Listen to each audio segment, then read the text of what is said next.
예수님을 만나야 합니다. 이런 제목을 올렸습니다. 따라합시다. 예수님을 만나야 합니다. 아멘. 오스트리아 출신의 유대계 종교 철학자인 마틴 부버라는 사람은 쓴 책 나와 너라는 책이 있습니다. 100여 쪽에 불과한 조그만 책이지만은 그 책에는 많은 사람들의 마음을 움직이고 감동을 주는 책으로 유명합니다. 이 마틴 부버라는 사람이 이 책에서 인생은 뭐라고 했냐? 만남이라고 정의를 했어요. 만남이다. 인생은 만남이다. 바르게 만난 사람은 인생을 바르게 살 수가 있지만은 잘못 만나면 인생을 불행하게 사는 것이다. 이게 주제입니다. 예를 들어 결혼을 한다고 그렇게 생각해 봅시다. 나와 그것으로 생각한다면, 그것이 만난다면 그 사람은 결혼을 해도 서로를 재산으로 보게 된답니다. 마찬가지로 우리가 예수를 믿어도 그것으로 믿으면 나의 다른 수단으로 믿게 되고 나의 유익을 위한 수단으로 예수를 믿게 된다. 이렇게 얘기를 하고 있는 거죠. 그래서 진정 만남이라는 것은 나와 그것이 만남이 아니라 나와 나와의 만남이고, 내 마음과 너의 마음과 만남이고, 내 가슴과 너의 가슴의 만남이고, 나의 영혼과 너의 영혼이 만남이 진정한 사랑의 만남을 이룰 때 바른 인생을 살아간다. 이렇게 정의를 하고 있는 겁니다. 오늘 우리는 집 앞만 나가면 사람을 만나야 되고, 또 만나야 또 삶을 살아갈 수 있는 것입니다. 그런 것처럼 우리는 이 만남 속에서 연속이 되는데, 우리는 정말 좋은 만남을 가져야 되는데, 오늘 주제의 말씀을 예수님을 잘 만나야 된다. 믿으시면 아멘.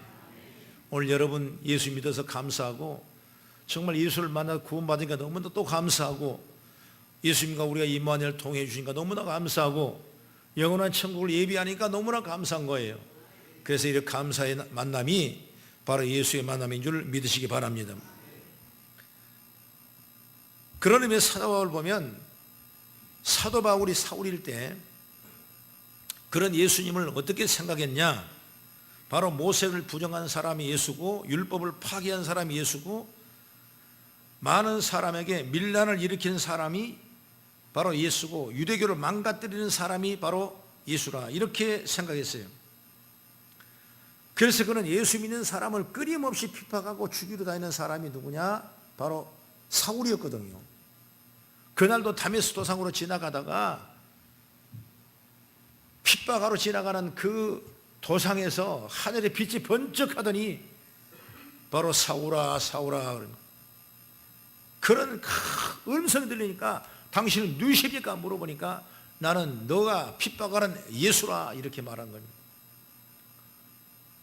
그래서 그날 그 예수를 만난 이 사울은 그 만남을 통해서 바울이라는 사람으로 변화 역사가 일어나는 거예요. 그러므로 우리가 이 바울이라는 사람이 정말 예수 믿고 이제 구원받아서 오직 예수만 증거하는 믿음의 사고로 변한 놀라운 역사가 일어나요. 그러니까 예수를 잘 만난 겁니다. 그러므로 자기가 가졌던 모든 것을 배선물로 다 여길 뿐만 아니라 나는 죄인 중에도 괴수라고 이렇게 단언할 만한 그런 대단한 신앙 고백이 바울 사도를 통해 일어나게 되는 거예요. 그래서 영혼이 천구할 때까지 그는 죽으면 죽으리라고 수많은 고통을 당했지만은, 핍박을 당했지만은 예수를 전하는 믿음의 사도로 쓰인 줄 믿으시기 바랍니다. 여러분, 예수 믿고 변화된 사람 많습니다. 많은 사람이 예수 믿고 목사가 되고 변화가 되고 성도가 되고 귀한 CEO가 되는 사람이 많아요.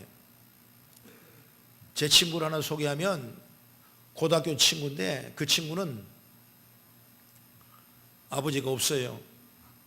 아버지는 유명한, 옛날에 말하면 알만한 공무원입니다. 아주 정부에 큰 요직을 하는 사람인데, 그 어머니는 옛날에는, 지금은 그런 게 없지만 기생으로 살았어요. 그래서 어쩌다가 그 아이를 낳았는데, 그 아이를 하나 낳고 나서 영혼이 그 기생길을 떠나고, 이제 말하자면 정부하고 딱 관계가 끝나고 이 아이는 사생아로 크는 겁니다.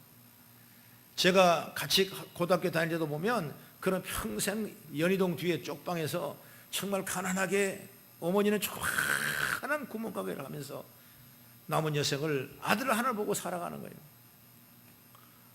그 아들이 같이 우리가 공부를 했습니다. 신앙 공부를 했습니다. 성경을 공부했습니다. 나중에 보니까 그 아이가 얼마나 그 삶이 변한지. 처음에는 학교 다닐 때 깡패되고, 학교 다닐 때는 막 다니다가 퇴학을 당하고 전학을 가고, 걔는 엄청난 일을 당했지만은 그가 정말 나중에 예수를 만나니까 그 귀한 쓰임 받은 아름다운 모습으로 제가 보는 걸 너무나 감사했던 것입니다. 여러분, 이것뿐만 아니라 많은 사람이 예수 믿고 구원받은 사람. 오늘 저희 여러분도 그런 믿음이 있는 줄 믿으시기 바랍니다. 그래서 우리는 정말 예수를 만나셨냐?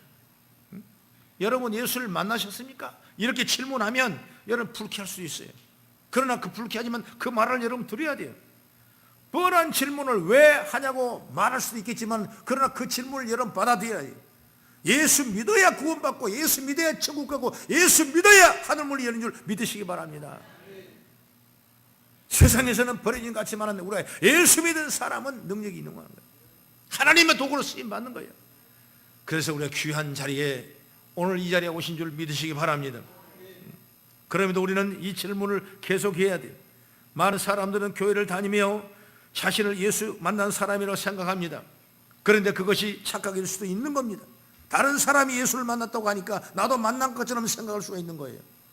그러니 나의 인생의 신앙을 확인할 필요가 있다고 말이에요. 그래서 오늘 말씀을 통해서 우리는 내가 진정으로 예수를 만났는가 다시 확인하는 기회가 되시길 바랍니다. 예수를 만나지 못한다면 진심으로 주님 앞에 서서 주님을 만나는 기회가 되시길 바랍니다. 그러면 오늘 예수님을 어떻게 하면 만날까? 첫째로 예수를 만난 사람은 마음이 새 마음으로 변하는 거예요. 마음이 변하는 마음이. 예수를 만난 사람마다 드러난 특징이 뭐냐? 새 마음이 생기는 거예요. 새 마음이. 하나님이 아들을 세상에 보내신 것은 세상을 구원하기 위한 것을 내가 믿어지면 마음이 새로워지는 거예요. 그래서 예수를 만나면 먼저 이 사실을 믿어지게 되고, 예수를 만나지 못한 사람은 이 사실을 믿어지지 않는 것입니다. 예수를 만나면 예수를 믿는 새 마음이 생기게 되고, 그런데 예수를 만나지 못한 사람은 그 마음이 없는 거예요. 그러면 여러분, 새 마음이 어떤 마음인가? 오늘 성경을 한번 찾아보면 고린도후서 5장 17절 같이 한번 봉독합니다. 시작. 누구든지 그리스도 안에 있으면 새로운 피조물이라, 이전 것은 지나갔으니 보라 새 것이 되었도다 그랬습니다. 누구든지 그리스도를 믿으면 새 사람이 된다. 이것은 마음에 더 분명히 나타납니다. 예수를 만나면 내가 새 마음이 된다. 그러니까 새로운 피조물이라니까. 이전 건 다 죽고 없어졌고 다 소멸됐고, 이제 예수 때문에 우리는 새롭게 태어난 새 마음을 가지고 다니는 사람이라 그 말이에요. 여러분, 과거에 우리는 예수님을 생각도 하지 않았습니다. 오직 나의 이익과 욕심을 따라가는 사람이었어요. 과거에는 나 좋은 대로 내 하고 싶은 대로 살았는 사람이, 그런데 예수를 만나니까 그런 마음이 다 변하는 거예요. 그것이 바로 새 마음이라고 말이에요. 그러니까 예수 만나면 다 변해야 돼. 새 마음으로 변해야 돼. 그래서 왜 마음이 그대로 있다면 그 사람은 예수를 만나지 못한 겁니다. 우리는 새로운 사람으로 만나져야 되고 새 마음을 품어야 돼요. 그래서 에베소서 4장 22절과 24절 말씀을 우리 같이 찾아 또 봉독합니다. 시작. 너의 유혹의 욕심을 따라 썩어져가는 구습을 따르는 옛사람을 벗어버리고 오직 너의 심령이 새롭게 되어 하나님을 따라 의와 진리의 거룩함으로 지으심을 받은 새 사람을 입으라. 아멘. 심령이 새롭게 되고 새 사람을 입으라. 예수를 만났다면 이런 사람이 되라는 거예요. 심령이 새롭게 되고 새 사람을 입으라. 새 마음이 되라고 말입니다. 우리는 새로운 사람이 새로운 사람. 이전 거 다 지나가고 새로운 피조물이에요. 그런 귀하고 복된 존재예요. 하나님이 세상을 이처럼 사랑했는데 천하보다 귀한 영혼을 구원하는 것처럼 우리는 천하보다 귀한 한 생명을 얻은 저와 여러분 줄 믿으시기 바랍니다. 그러니까 얼마나 귀한 존재예요. 세상에 풀려났다면 여러분, 우리는 죄 짓고 고통을 당하고 실망하고 좌절하고 낙심하고 여러분 땅만 보고 쳐다보고 살아가지만은 이제 우리는 예수 믿고 구원받은 새로운 피조물이기 때문에 문제가 달라지는 거예요. 여러 예전에 유명한 화가 피카소가 작품을 만들었는데 미공개 작품이었는데 경매장에 나왔습니다. 우리로 293억 원이라는 엄청난 가격에 팔렸는데 그 작품의 이름 뭐냐면 황소머리라는 조형물이에요. 여기 나왔나요? 황소머리입니다. 이게 뭐냐면 피카소가 지나가다가 다 낡아 빠진 자전거 한 대를 봤습니다. 너무나 불쌍하게 보이는 거예요. 이 자전거가 뭐나 정말 괴물이나 고물상에 바뀔 수밖에 없는 그 자전거인데 그는 거기서 가만히 생각하면서 안장을 하나 띄었고 그다음 다 녹슨 핸들을 갖다 띄었어요. 그랬다 뒤에다 붙여놓으니까 이렇게 황소머리가 된 겁니다. 여러분, 내가 아마 그거 했다면 누가 쳐다보지도 않을 거예요. 그런데 누가 피카소라는 유명한 사람이 그 작품을 조형물을 만드니까 그것이 293억 원이라는 엄청난 경비에 팔렸다고 말이에요. 이 내 작품이냐? 1943년도 작품이에요. 여러분, 누구한테 들려주냐? 피카소에게 들려니까 버려진 것도 이렇게 귀하게 존재가 되는 거예요. 여러분, 우리가 그냥 세상에 내버려 있다면 우리는 죄인 중에 괴수가 되고 죽을 수밖에 없고 우리는 버려진 사람임에도 불구하고 예수님 우리를 손을 잡고 나를 건져주셔서 나를 구원받게 하시고 나를 예수 믿게 하니까 나는 새 마음이 되고 새로운 피조물을 거듭난 줄 믿으시기 바랍니다. 그러니까 우리가 얼마나 큰 존재예요. 무진장 큰 존재예요. 무진장 큰 존재. 얼마나 감사해요, 여러분. 내 개인적으로도 마찬가지입니다. 내가 만약 예수 안 믿었다면 잘난 척은 했겠죠. 그러나 나는 지옥 생각을 할 수가 없어요. 그러나 내가 예수 믿으니까 나는 새로운 피조물이 되고 주님과 동행하는 능력이 된 줄 믿으시기 바랍니다. 우리는 죄인이고 죽을 인생입니다. 망할 인생이에요. 그런 우리를 이 세상을 만드시고 다스리시는 전능하신 예수님이 우리를 찾아오셨어요. 내가 간 것이 아니라 주님이 찾아오셨어요. 그리고 그분을 만나면 우리는 마음이 예전의 마음이 아니고 새 마음이 열리는 겁니다. 그분을 만났을 때 내 마음이 생기지 않는 거예요. 왜 새 마음이 생기지 않느냐? 못 만나니까 그런 거예요. 못 만나니까. 만나면 여러분 삶이 달라지는 거예요. 만나면 문제가 달라지는 거예요. 예수를 만나면 망할 인생이 살 인생으로 된 줄 믿으시기 바랍니다. 저주의 인생이 축복받은 인생이 된 줄 믿으시기 바랍니다. 분명 예수를 만나면 예수님은 항상 우리에게 새 마음이 생기는 거예요. 그렇다면 여러분의 마음에 이런 새 마음이 있는가 그 말이에요. 확인하시기 바랍니다. 나는 이 예수 믿고 구원받은 여러분들이 새 마음이 되면 은도 내 것도 아니고 금도 내 것도 아니에요. 영웅홍월이 명예와 존귀가 아무것도 아니에요. 여러분들과 예수 마음으로 거듭나면 우리는 하나님의 미랄처럼 정말 주를 향하는 아름다운 마음으로 샘솟는 역사가 있는 줄 믿으시기 바랍니다. 그 다음에 둘째로 예수를 만나면 어떤 일이 일어나냐? 죄사함의 확신이 일어납니다. 오늘 19절 20절을 우리 한번 성경을 같이 봉독하겠습니다. 시작. 그의 종죄는 이것이니 곧 빛이 세상에서 왔으되 사람들이 자기 행위가 악함으로 빛보다 어둠을 더 사랑한 것이니라. 악을 행하는 자마다 빛을 미워하여 빛으로 오지 아니하나니 이는 그 행위가 드러날까 하며 그랬습니다. 영생을 얻기 위해서 먼저 반드시 전제되어야 할 것이 있다면 죄인인 나를 볼 수 있는 능력이 있어야 돼요. 내가 안 보이면 안 되는 겁니다. 그래서 19절 20절에 보면 영생을 받지 못한 사람의 특징이 나오는데 바로 죄를 인정하지 않는 겁니다. 다시 말하면 내 자신은 죄가 없다고 생각하는 거예요. 그러면 여기 어둠에 있는 자는 누구냐? 어둠이란 것은 주석 해석자는 이렇게 말합니다. 어둠은 그리스도의 신앙과 반대되는 인간의 이성과 인간의 의견이라고 그랬습니다. 이게 자기 주장과 자기 뜻대로 살아가는 하나님을 멀리하고 주의 뜻을 이루지 못한 그 사람을 어두운 세력이, 그 어두운 세력이 여러분 빛을 들어가면 그 들어가고 싶겠습니까? 자기가 환히 밝혀지기 때문에 여러분 빛을 싫어하는 거예요. 여러분, 그러나 우리는 예수를 만나면 내 죄가 드러나는 거예요. 드러나는 거예요. 드러나지 않으면 여러분 예수 믿을 수가 없고, 드러나지 않으면 이 죄 대속에 대한 공로를 우리가 말할 수 없는 거예요.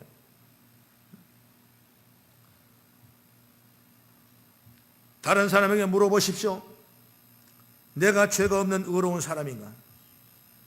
옆에 사람에게 물어보십시오. 내가 정말 약점이 없는 사람인가?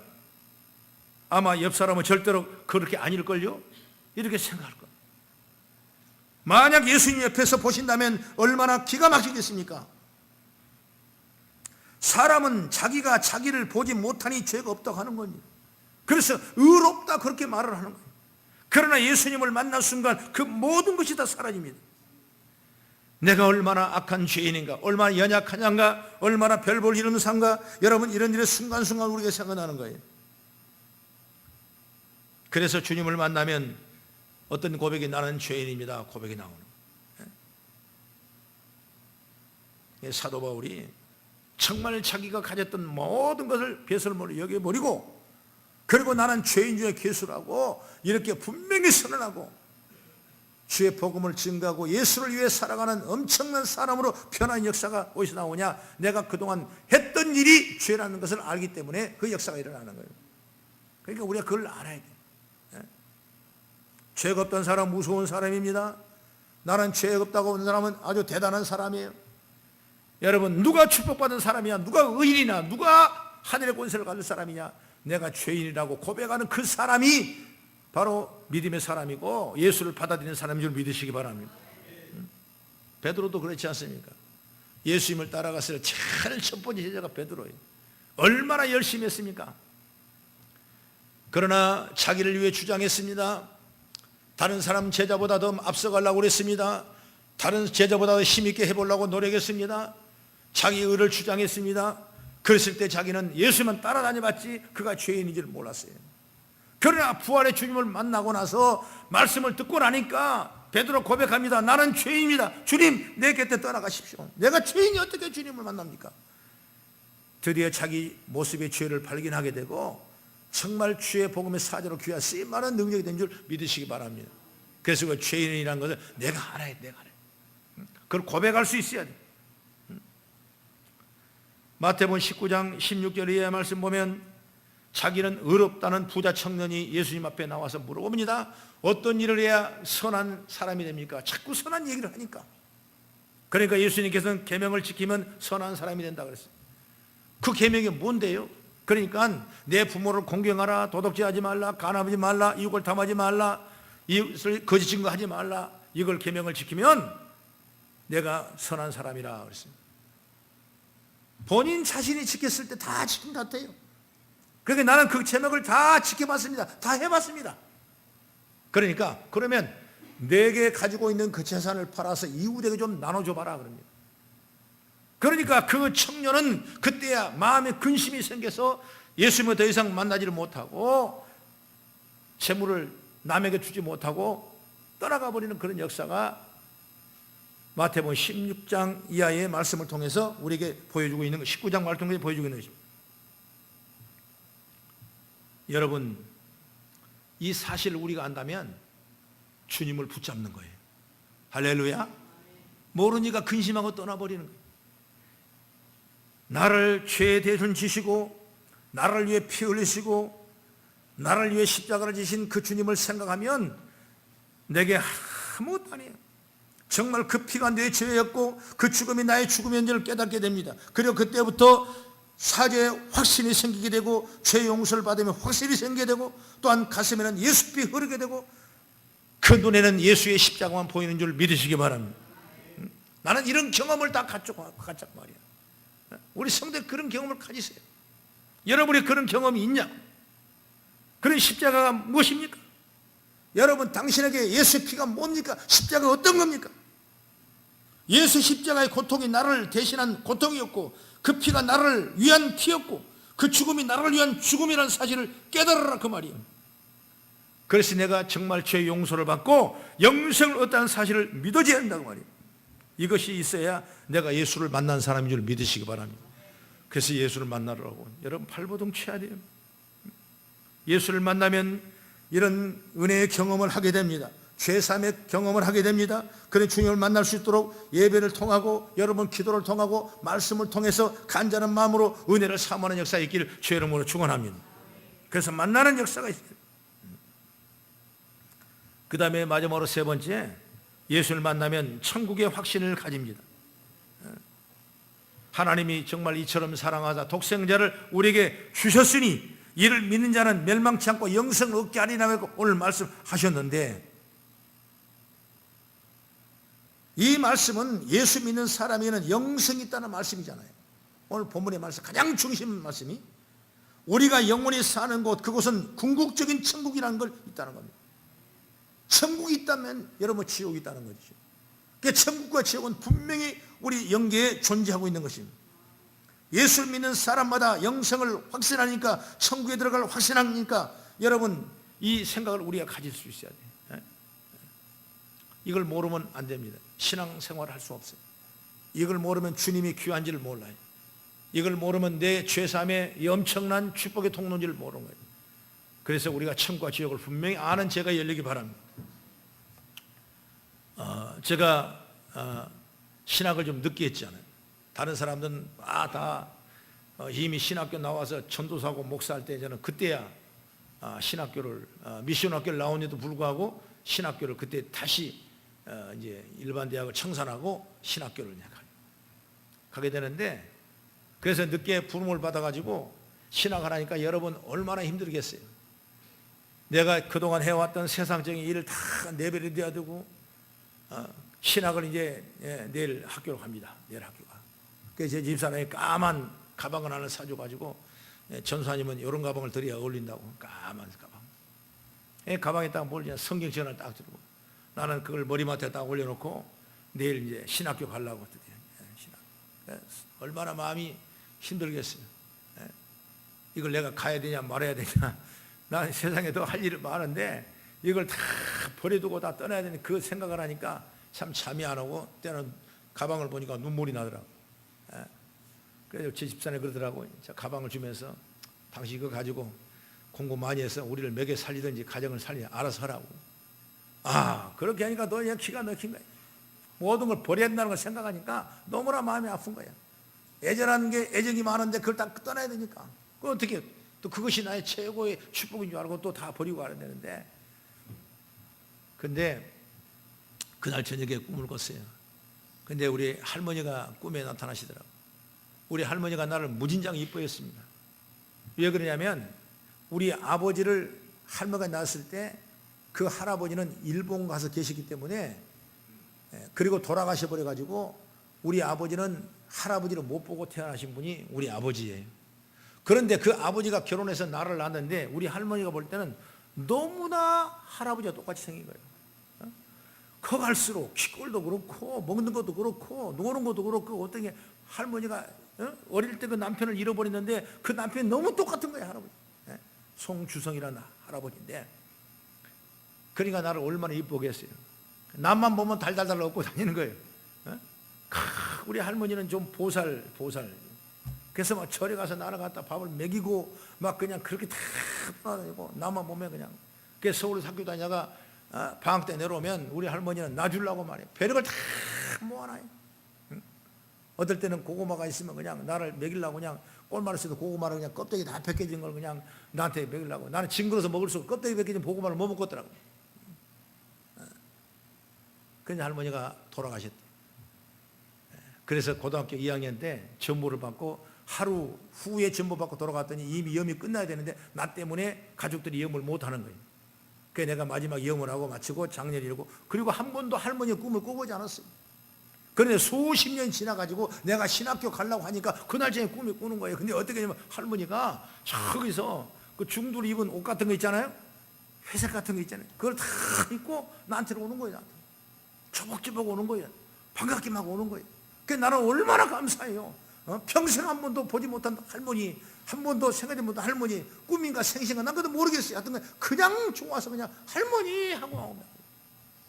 그 할머니는 내하고 점점 가까우니까 눈이 레이저가 쏘는데 희한한 눈으로 쫙 째려보더니 그냥 휙 하고 돌아서니 가버리는 거예요. 어린 마음에 내가 어떻게 생각했어요? 막 할머니 뛰어갔지. 막 뛰어가니까 할머니가 저쪽으로 넘어가는데 밑에가 보니까 뭐냐, 속으로 들어갔는데 거기가 바로 불이 이글거리고 막 난리가 나고 나한테 그걸 보여주는 거예요. 꿈에. 그 할머니가 거기서 그냥 그 고통 속으로 있는 거예요. 야, 이게 무슨 꿈인가. 내가 목회를 하고 지나가 보니까 천국과 지옥이 분명히 있는데 네가 할머니는 지옥 갔다고 말이에요. 그걸 내가 믿었지 이제. 그리고 영적인 문제를 청산하기 위해서 할머니를 나에게 보여주는 거예요. 나의 영적인 불신앙의 영을 내 몸에 띄워버리는 거예요. 꿈을 통해서 내가 잘못된 신앙, 잘못된 불신앙, 잘못된 걸 다 할머니와 관계를 다 끊어버린 거예요. 그리고 나를 신학교에 보내게 하고 지금까지 구원의 복음을 위해서 증거하는 믿음의 목사로서인 줄 믿으시기 바랍니다. 천국과 지옥이 있는 거예요. 예수를 만나야 그걸 아는 거예요. 예수를 만나지 못하면 이거 지옥이 있는지 천국이 있는지 어떻게 말하는 거예요. 그냥 내가 좀 선한 일 하면 천국 가는 것처럼 착각하는, 그건 절대로 안 되는 겁니다. 미국에도 보면 많은 매체들이 공개를 하고 있는데 하나님이 살아 계신다고 믿는 사람이 90%가 넘었었는데 지금은 어떠냐? 60%대로 떨어졌대요. 가면 갈수록 해년마다 하나님이 살아계신다는 게 신앙이 떨어지는 거예요. 그러면 그 떨어진 그 사람 중에서 정말 예수님을 믿느냐? 내가 정말 자신 있느냐? 그 사람은 몇 프로냐? 70%랬죠. 우리 한국에서 조사한 바에 의하면 한국 사람은 교회 성도를 통해 조사해 보니까 몇 명이냐? 60%래요. 그러니까 우리 교회를 통해 본다면 여기 60%는 예수를 믿고 내가 천국에 분명한 확신을 갖고 하나님 자녀가 믿는데 그 자녀는 그냥 다른 사람 뭐냐? 40%는 그냥 같이 가니까 선한 일 하니까 좋은 일 하니까 주일날 나오니까 내가 구원받았다 이걸 생각하고 있다. 그게 아니라 그 말이에요. 우리는 어찌 보면 이렇게 천국을 믿지 않는 시대에 저와 여러분이 살고 있습니다. 그러니 천국은 이런 다시 확신을 갖고 더욱더 중요하다고 생각해요. 요한복음 6장 47절 48절의 말씀 보면 진실로 진실로 너희에게 이르노니 믿는 자는 영생을 가졌나니 내가 곧 생명의 떡이라 말씀했어요. 예수를 믿으면 영생을 받는 거예요. 영생을 받는 사람은 천국을 소유한 줄 믿으시기 바랍니다. 우리가 영원히 영생을 누리며 살 영원한 천국에 대한 소망이 생겨납니다. 그 나라를 사모하는 마음이 생기는 거예요. 그래서 예수 믿고 죄의 사함을 받게 되고 천국의 삶을 확신하고 나가는 여러분 되기를 주의 이름으로 축원합니다. 여러분 구원받았음을 확신하십니까? 지금 이 시간 죽어도 천국에 들어갈 확신하십니까? 우리가 이걸 확신하지 못한 이유는 자꾸 우리가 구원 외에 어떤 행위의 결과물이라고 생각하기 때문에 확신하지 못하는 거예요. 예수 외에는 결단코 구원받을 수 없어요. 그래서 에베소서 2장 8절 9절을 우리 찾아 계시면 한번 같이 읽겠습니다. 시작. 너희는 그 은혜에 의하여 믿음으로 말미암아 구원을 받았으니 이것은 너희에게서 난 것이 아니요 하나님의 선물이라. 행위에서 난 것이 아니니 이는 누구든지 자랑하지 못하게 하게 함이라. 그랬어요. 바로 행위에 난 구원이 아니다. 선한 일을 했다는 것이 아니다. 명예 있다고 되는 것이 아니다. 예수 외에는 구원받을 자가 없다. 예수 믿는 사람은, 다시 예수 만난 사람은 이것이 믿어진 줄 믿으시기 바랍니다. 이런 확신이 있어야 돼요. 여러분의 확신, 그런 확신이 있어야 돼요.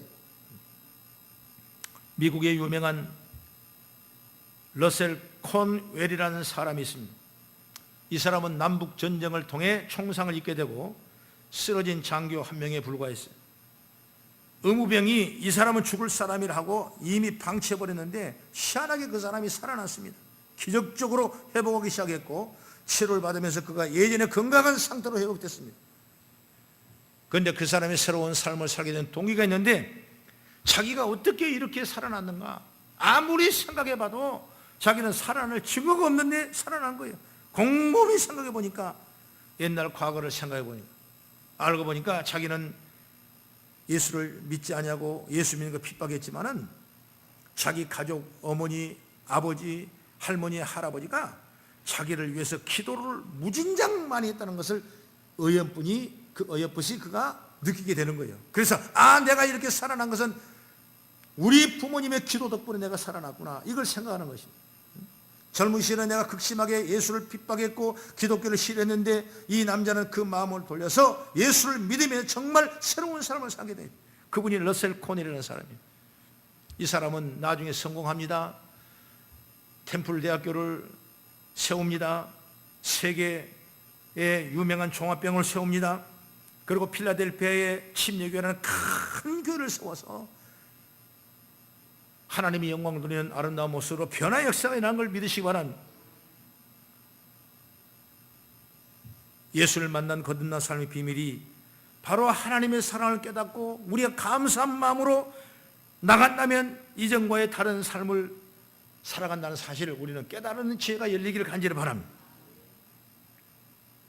그러니 예수 믿기 전과 예수 믿는 후의 삶이 분명히 변화된지를 우리 한번 돌아보십시오. 과연 여러분이 변화됐는가? 내가 변화됐는가? 믿기 전과 믿기 후의 사람이 어떻게 달라졌는가? 이걸 분명하게 내 삶에 보여준다면 그 사람은 구원받은 사람이에요. 예수님의 간절하고 절절한 소망은 우리가 예수 만나는 겁니다. 예수를 만나 새 사람이 되고 새 마음을 가지고 자주의 확신을 가지고 천국을 마음에 소원하는 것을 예수의 마음인 줄 믿으시기 바랍니다. 오늘 예수의 소원처럼 우리 모두 성도는 예수님을 만나길 바랍니다. 이번에 직분을 받은 모든 분들이 다 예수를 만나야 돼요. 우리 성도가 다 예수를 만나야 되고 정말 하나님의 거룩한 능력을 입고 세계를 열방을 민족을 위해 구원하는 아름다운 축복의 통로가 우리 거성교 성도가 다 되기를 주의 이름으로 축원합니다. 기도하겠습니다.